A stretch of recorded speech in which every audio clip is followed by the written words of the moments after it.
2 weeks ago, I told you why we all need to read fiction, how it's so important, and how it influences us in the way we live our lives, the way we create, and the way we run our businesses. Then last week, I told you about why we need to start telling stories and how impactful stories are for people to remember you as well as your brand. I didn't actually plan it this way, but it's worked out that today's topic is writing. It kind of connects to the whole reading fiction, telling stories, and now writing, not only as a skill that you use in your business, in your work, but also how important it is for us personally. And as a rare guest for my podcast, I have Daisy Florin here. Daisy is my teacher at New Rule Studio. You get to listen to her thoughts, her experience with writing through different parts, different areas of her life. We talk about many more things too, one of which is the gateless writing method and New Rule Studio, to which both of us belong. She's a teacher, I'm one of the students. We have amazing teachers on studio. In the end of July, Terry Trespicio, the founder, is opening up Neural Studio for 1 week. It's going to be free for an entire week, and anyone can drop into the sessions and experience them for yourselves. So the link to sign up for that, I've put that in the show notes. I've also shared a link to this podcast episode's webpage where you'll find even more links and resources that we've discussed on this podcast episode, like Daisy's website, a link to find out more about her book, My Last Innocent Year, a link to her Substack, and good stuff like that. So you just have to click on that one link to the webpage and you'll find everything related to this episode there. If this is your first time here, you're listening to the Feel Good Factor. I'm Susmita Veganosaurus. I'm so glad you're here today. This is a podcast about mindfulness, joyfulness, and well being as you run your small conscious business, or if you're a multi passionate creator, or generally in your work life and creativity. Now, let's get on to my conversation with Daisy Florin. Hey Okay. Daisy. Hi, Susmita. Great to talk to you. Same here. I'm so happy you're on the podcast. Thank you for asking me. For everyone who's listening, Daisy is my teacher at New Rule Studio, and I've spoken about studio so many times with all of you. She also is the author of this lovely book called My Last Innocent Year. If you've subscribed to my newsletter, you would have heard about it when I read it a couple of years ago. The book was a New York Times book review editor's choice and a Washington Post staff pick and an Indie Next pick. Daisy is a Gateless certified teacher since 2021. Gateless is the method that we all use at studio to do our writing, and Daisy leads weekly online writing sessions for us. Daisy, first of all, tell us a little bit about yourself. Where do you live, and about maybe your family. Sure. Yeah, so I live in Connecticut, in the US, like not far from New York City. I can take a commuter train into New York City. So I Mm-hmm. say I live in Connecticut, but it's kind of close, close to New York. And I grew up in New York, but my family and I have lived here in Connecticut for almost 16 years, which is like the longest, honestly, I've ever lived in one house. This is the longest. And I have three kids, but one is, graduated from college and he lives, on his own. And then my daughter is 20 and she's in college, but she's, so kind of in and out. And then my youngest is gonna start his last year of high school now. So we're almost like at this thing we call empty Empty. nest, but not quite. But we have also four pets, two Okay. cats and two dogs who we've maybe replaced our our children. So we always still have lots of responsibilities. But yeah, so that's and I am so happy to have Susmitha, who I think I heard you say you've been in studio since it started, Yeah, which is I think Terry started it in December 2023. I mean, in yeah. October 2023, and December I joined. Yes, right, exactly. Yes. So yeah, it's been so great. It's so great to have you and your voice there. And I mean, the studio is so fun because we have people from like all over the world and I love that. Yeah, yeah, it's the community and the teachers that keep me coming. I mean, the writing is wonderful. The Gateless method, Yeah. of course, is pure magic. But Yeah. the familiar faces and of course teachers and you, Daisy, you have such a gentle energy about you. The way you hold us. Oh, So thank a you. while ago, I think either you mentioned or I read somewhere that you used to be a teacher for second graders or something like that. Yeah. So I came to my writing life has is a more recent. I mean, relatively recent, but yes, I when I left college, I worked a little bit in writing adjacent fields. I worked for a newspaper, and then I worked in book publishing in New York. But then I went back, got a degree in early childhood and elementary education. So Mm, I taught like it's elementary school, like third and fourth grade. So like between okay. like 8 and 10 year olds. But Mm-hmm. then once I had my kids and I was sort of home with my kids, I also taught for 4 years. I taught 3 year olds. So that was very different. Um, yeah, so that was I mean, I actually really enjoyed it when I had very small kids. Mm-hmm. I would go to work and work with the small kids who weren't my own kids, and I always it made me feel very capable. Like I was very capable in the classroom, which I Mm-hmm. think spilled over into coming home and feeling more capable. Yeah, That I is so guess interesting because you'd think it's the other way around. it Right? I know because sometimes people would say, I don't know how you can do this when you have these little kids, like how you can go to work and be with little kids. And it was just a very different experience. And I would sometimes laugh because sometimes the parents of the kids in my class would ask me for advice and I would give them advice and think, oh my gosh, if only they saw what it was like at home for me. Here I am giving them advice. But that I did for 4 years. And then I kind of I think the thing with teaching, I think it has to really be kind of a calling. Like anything, you have to feel very passionate about what you do to Yes. do it really well. And I Mm. think I realized I wasn't really passionate about it. So I wasn't, doing it that well. It didn't give me that much joy and energy. So I was at the same time started taking a writing workshop in my community. I would go Mm-hmm. once a week to this writing workshop and I was very passionate about it, very dedicated. I would never miss it. I really bonded with the people in my group and they became a real community for me. So after my last year of teaching, I kind of said to myself and my family, I said, I want to try and commit to my writing full time. And Mm. that was probably 12 years ago, or yeah, Wow. 12 or 13 years ago. And very shortly after that, I found Gateless, and that really changed my whole life. Yeah.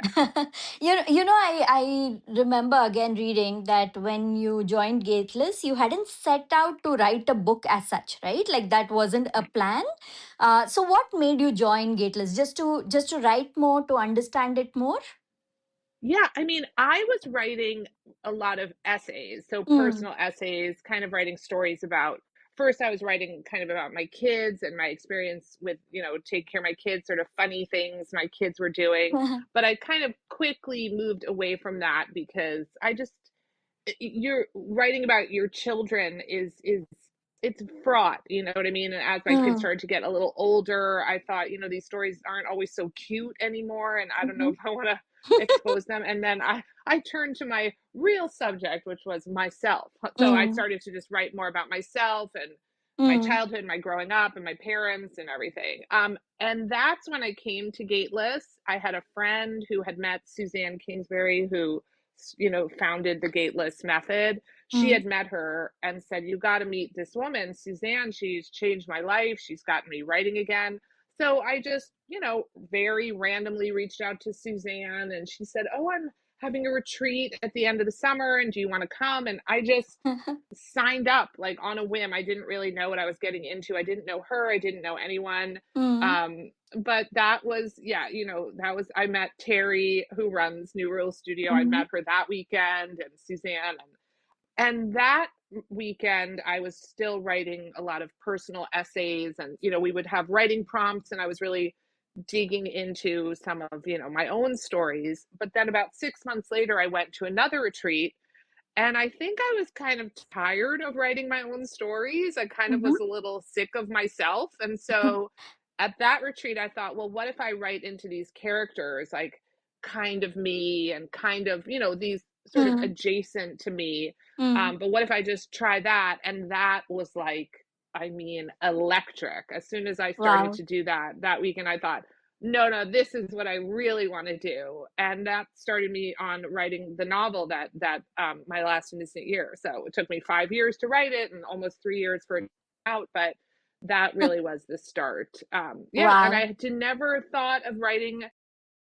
I wanted to write, but I never would thought I would write a novel because I didn't Mm, think I could write fiction. I didn't think I was so imaginative, I just mm, didn't mm. think I could do it. But I the method that we use in studio, the gateless method, it just kind of frees you. I'm sure I imagine you feel the same way. It Oh, frees you to just absolutely. go Yeah. places and take risks. So, You know, yeah. as you were sharing that, that's what I was thinking. You said the first retreat you were writing about yourself. Then the second retreat you started writing the fiction and discovered the path you wanted to take, like the thing you wanted to do. You know, when you went on that first retreat and you were writing about yourself, that is it's therapy. Like it's Yeah. therapeutic because we need to dig into our own selves a lot. And then Mhm. once that comes out, then other things become clear. And that's what I feel studio does for me. Yeah. You know, you get these memories because of the prompts. When you're in the theta state, you're very feeling very meditative, you get these memories out of the blue that you hadn't thought of, and by the time Mhm. you finish writing, you kind of sorted it out, sorted out your feelings, all in a Yeah, matter of 15-20 minutes. it's true. And you also have like mastery over it, right? It's like you can take something that, I don't know, was maybe painful or complicated or Mm, difficult or something you didn't really understand, and you've kind of made it into something beautiful where you're in charge of the telling, right? yeah. So it is therapeutic. And for me, it's like understanding something that I thought, oh, I don't now I think I understand what that really was. Mm, mm, I'm sure you've had experiences where I can remember on the first retreat I went to, I started writing something, and this woman, she was the mother of a boyfriend I had in college. I mean, I never thought about her. She kind of emerged in a piece I was writing, and she was this woman who was the mother of a boyfriend of mine, and a few years after that I met her, she died.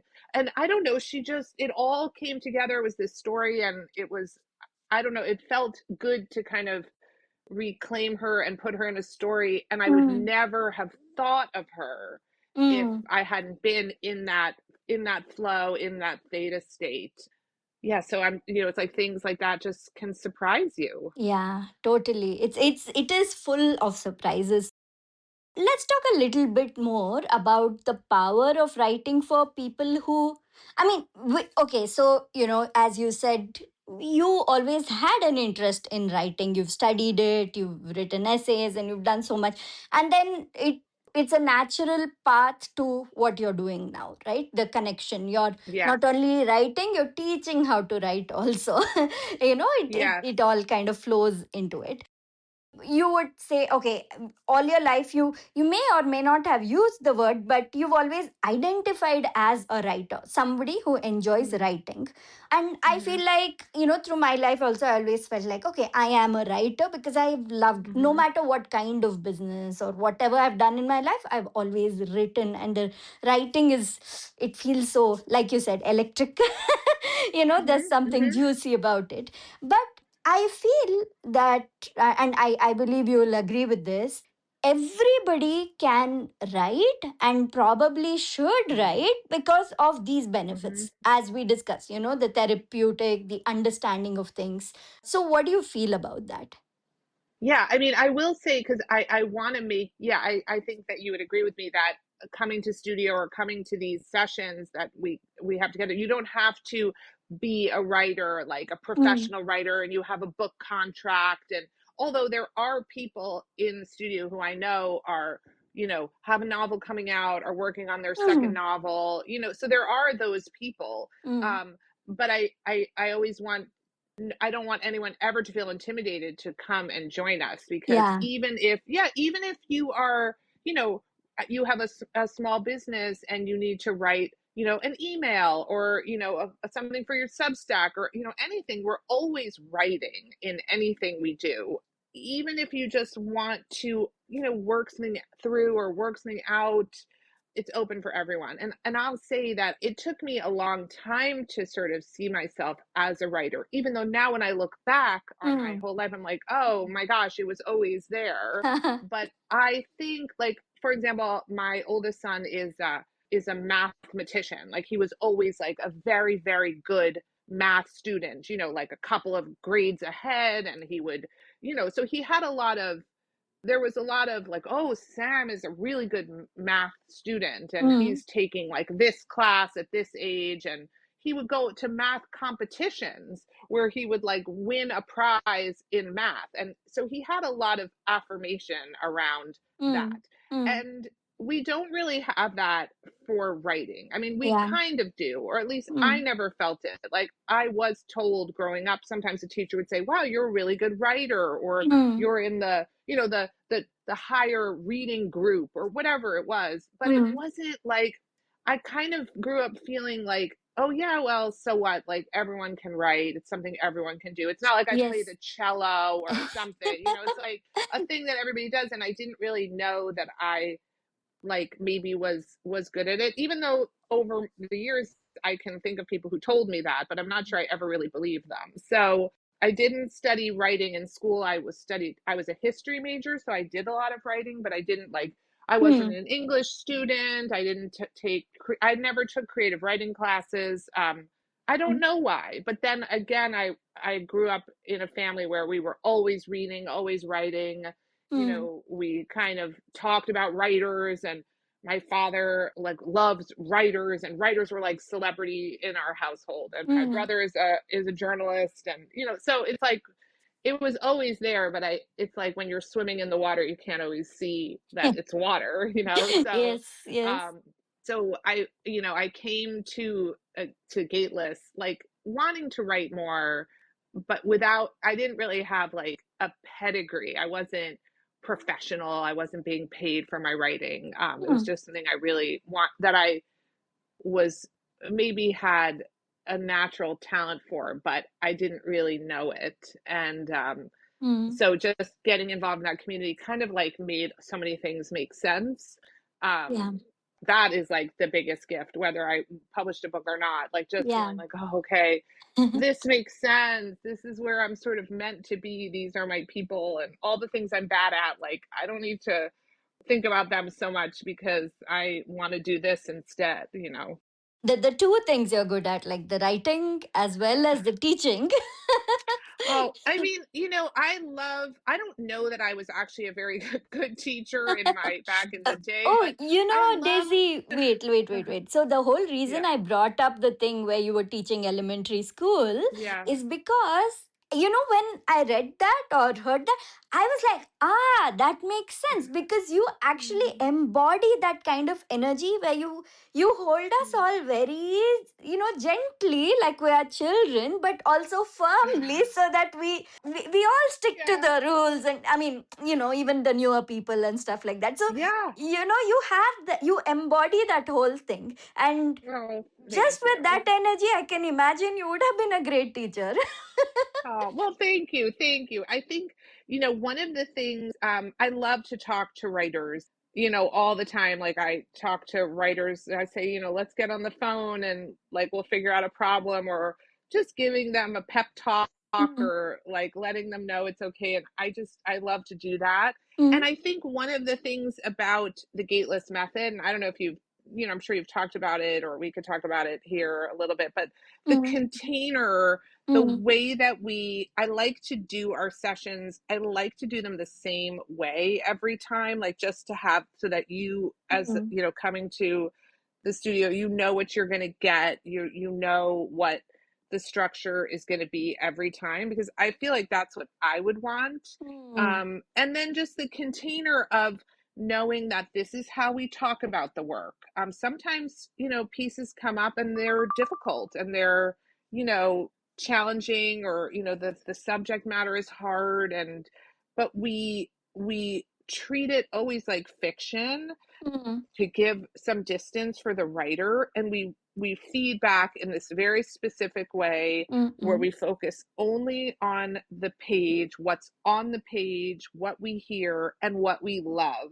So the container is so solid and so strong, and there's so many people who've been coming, like you have been coming for a long time, but even people who come in are like new, I feel mm. like they pick up on it right away. Like, Yes. it's very rare that like there's something that is like, oh no, I can't believe someone said that. Like almost never, Never, never. so No, no, no. never. Yeah. Yeah, when it comes to I'm a very woo woo person too.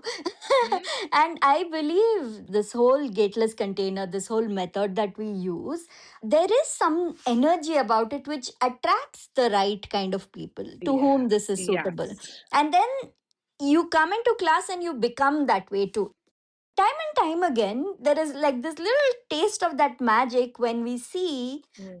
when a bunch of people write in class, not everybody reads every time, but three, four people who Hmm. read, there'll be a line through all of it. There's something connecting it. Yes. And what is it that Yeah. made the teacher call out those specific four people that day, right?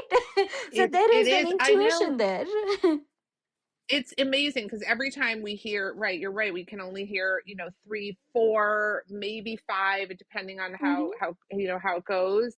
But I'm always like, how did I pick these five people? And also, I could have picked five different people, and like I would have wanted to hear every one of those stories. Sometimes I'm like, I can't believe I almost didn't hear this story today. But then I know there are other stories out there that I didn't get to hear. And Mm, that is part of the way that studio operates, is that we meet for an hour, we write for 20 minutes, so we can't hear everyone. yeah, Sometimes we have 40 people on the call. We always spread the wealth and try to yeah, move so that people get to read every few weeks, or once a month, or something.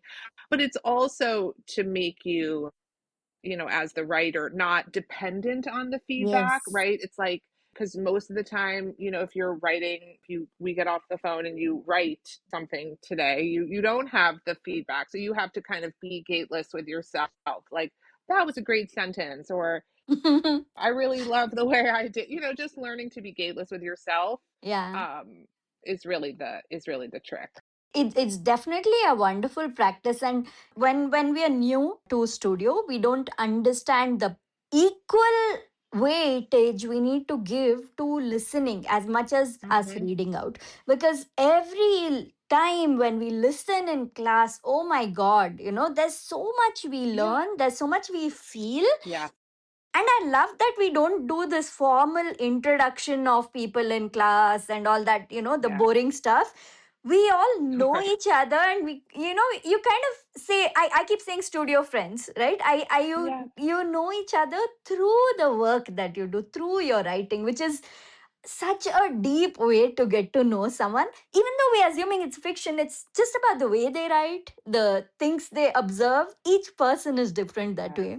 And then in the exactly. comments, while somebody is reading, again you connect because you're seeing who's who's kind of mirroring the same things you are saying. So you're like, yes, yes, this Hmm. person, this is standing out to this person as well as me. You feel more connected that way too. It's such a wonderful way to connect with people.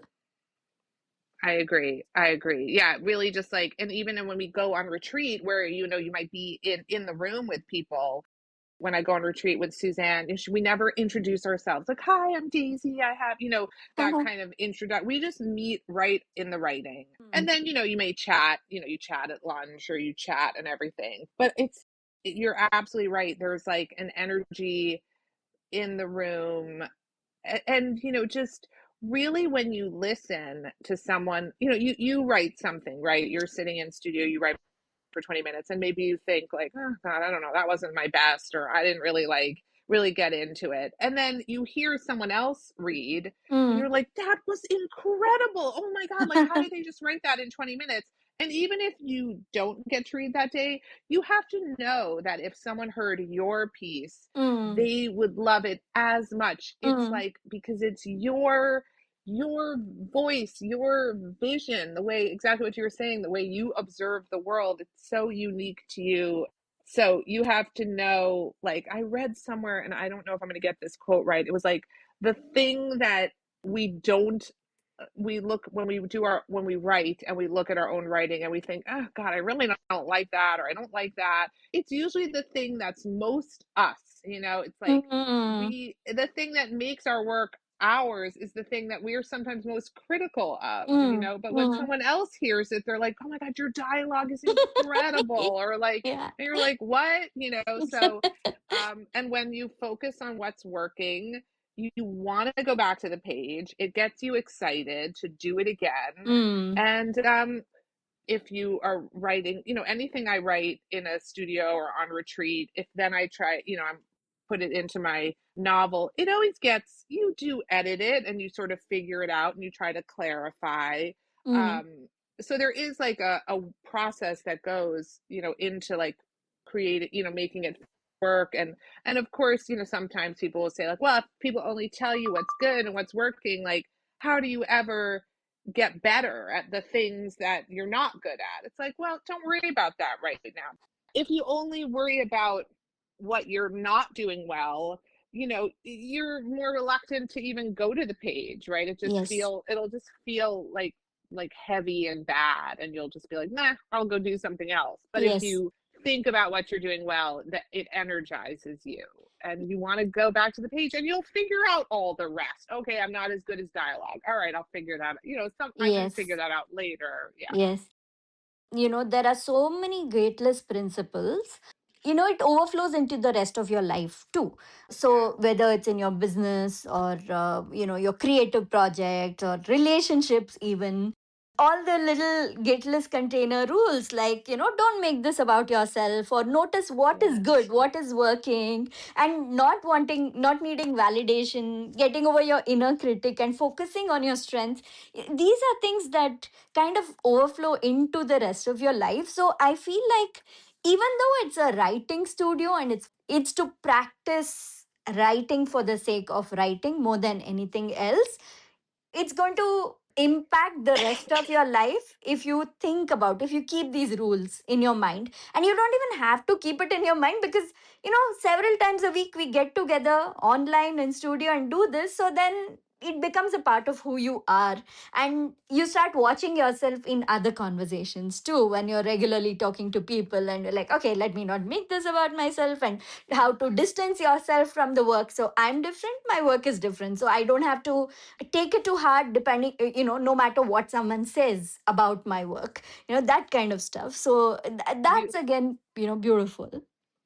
Yes, I love what you just said. It's right. It's like everything. Suzanne sometimes will say, like, oh, people get divorced after coming to Gateless, or they quit their jobs. I mean, not that we want these things to happen, but it's like, it does make you reflect on all the relationships Mm. in your life. You're like, wait, yeah, like, is this really serving me? Because you do see yourself and your work in a different way.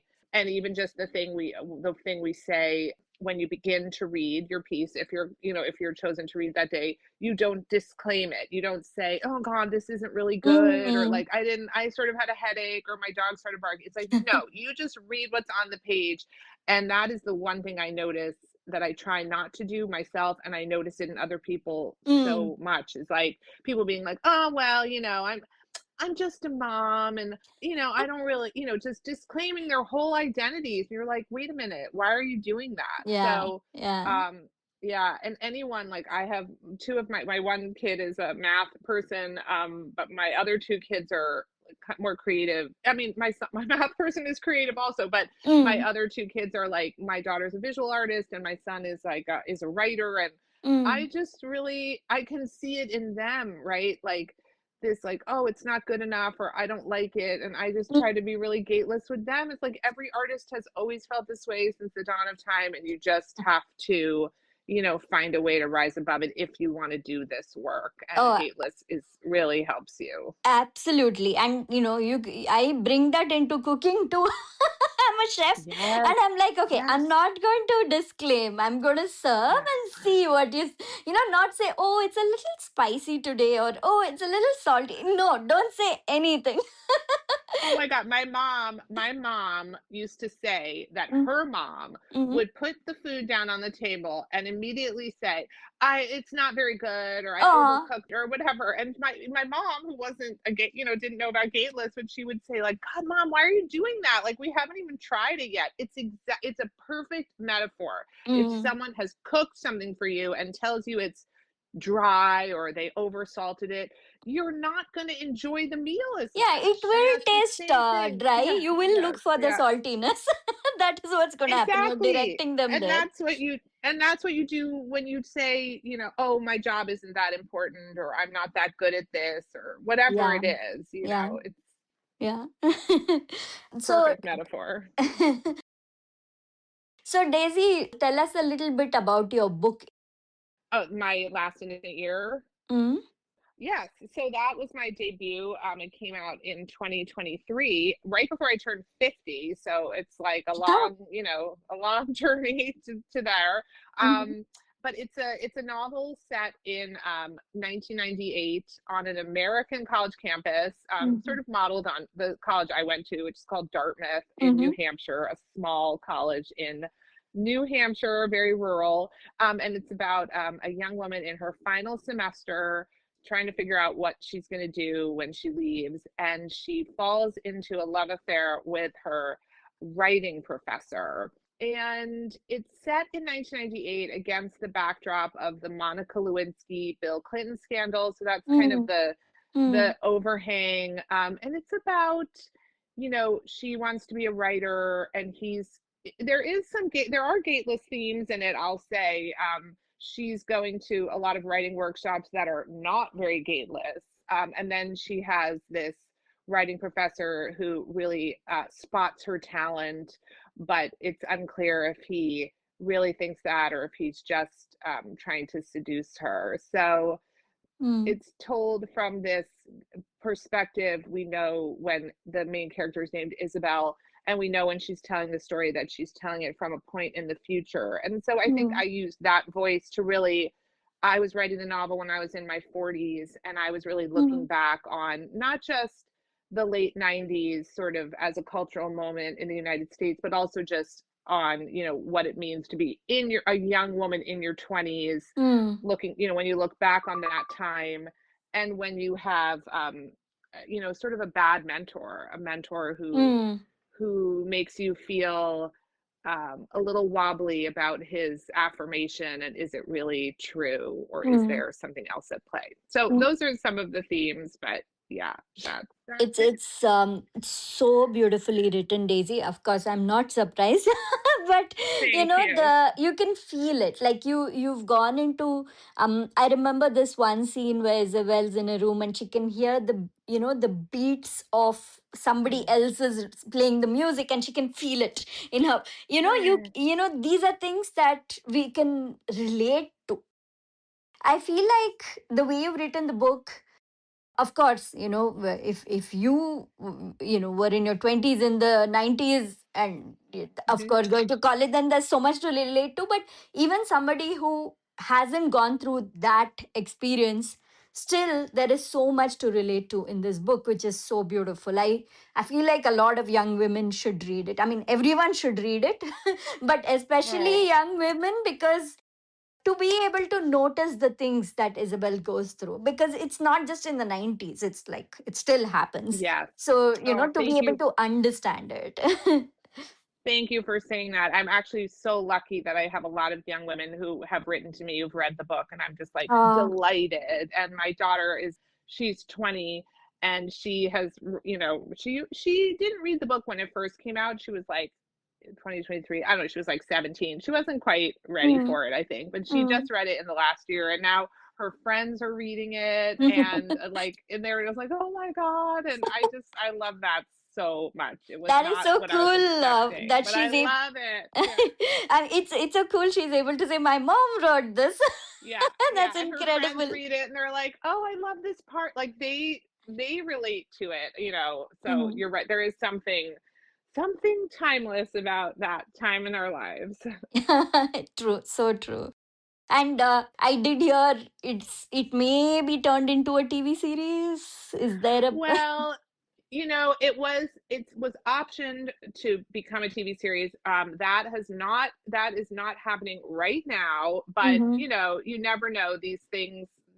I don't understand that side of the business at all, and I try to keep my head out of it because it mhm. can be kind of a distraction from what it's so much of it is out of my control. So we'll Mm, see what happens. I would be, of course, delighted, but it feels very different from from what my focus and my where my strengths lie. So right now I'm just kind of trying to work on my next book and try oh, to next stay really book. focused on that. Yeah. Yeah. Well, which I can't really talk about right Of now, course, and my of my course. brain is unable to do that. Not because I can't, but I'm sort of not really able to, I think, in a way that No would be problem. It has to satisfying. take a little bit of a more solid form before you can talk about it, Yes, right? Totally yes, yes, understandable. yes. Oh gosh. Okay. Wow, Daisy, it was so good chatting with you. I'm so glad you were here on the podcast. Everybody go to daisyflorin.com, DAISYFLORIN.com, to find out more about Daisy's work, her book, My Last Innocent Year. Get it and read it. And also, she has this really good Substack called Girls with Feelings. You got to subscribe to that one too. Thank you so much, Susmita. So wonderful to talk to you, and I'm so glad you're in studio with us. Thanks, Daisy. Bye. Bye. Thank you so much for listening to this episode of the Feel Good Factor. As I said, check out the link in the show notes to sign up to New Rule Studios free week to try out the sessions for yourself, as well as the other link to go and find out more about Daisy and all the wonderful work that she does. All right, talk to you again next week. Take care. Bye.